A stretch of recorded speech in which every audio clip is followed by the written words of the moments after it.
Assalomu alaykum. Bizning kuzatib boruvchi aziz dehqonlarimiz. Biz Oltingul tumani Ko'maka qishlog'iga kelganmiz. Bu Muhammad Yusuf akamizni issiqxonalar hisoblanadi. Bu yerga kontinuiy bir gibrid badalin ekilgan. Bu yerga smenka jarayoniga kelganmiz. Badalinda qanaqa holatda bo'lgan, keyingi mavsum uchun eksa bo'ladimi, shu holatlarni ko'rgani kelganmiz.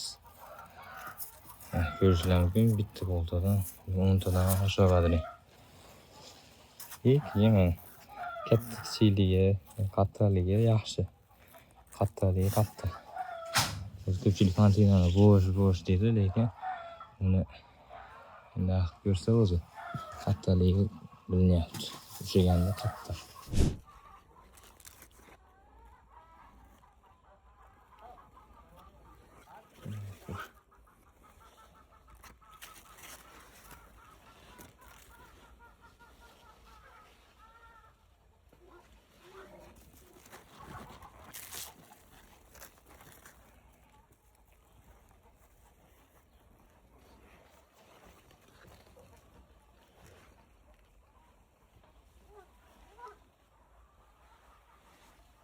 Shu bir xilda ketakchilik emas.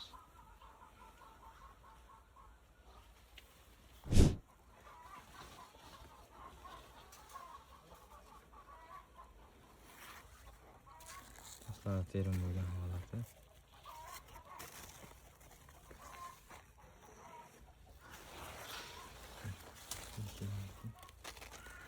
Terim bo'lgan.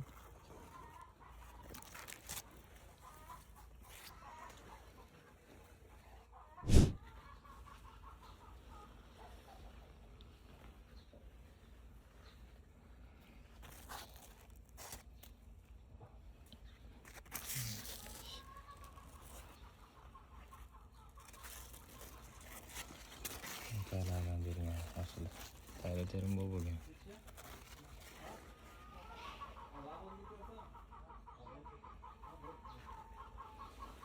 Aslidaligi yaxshi. Kontinuiy keyin qalaydi.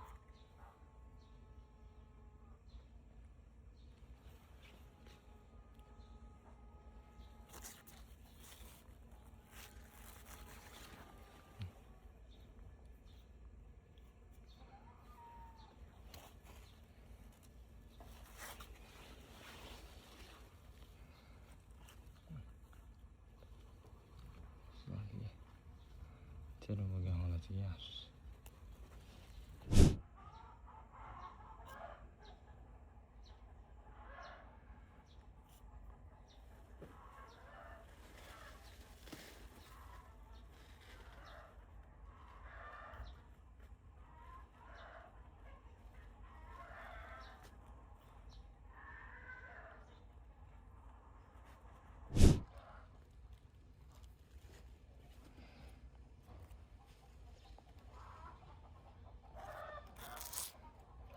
Razmeri, qattiqligi juda yaxshi.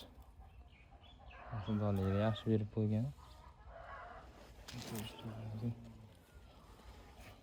Tagini ham bo'shab ketmagan. Bir xilda tekis holatda bo'lgan.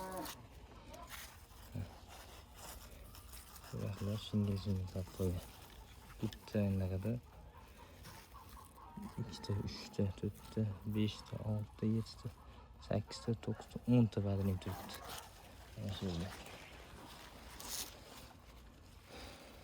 Mana vujud qo'ygan.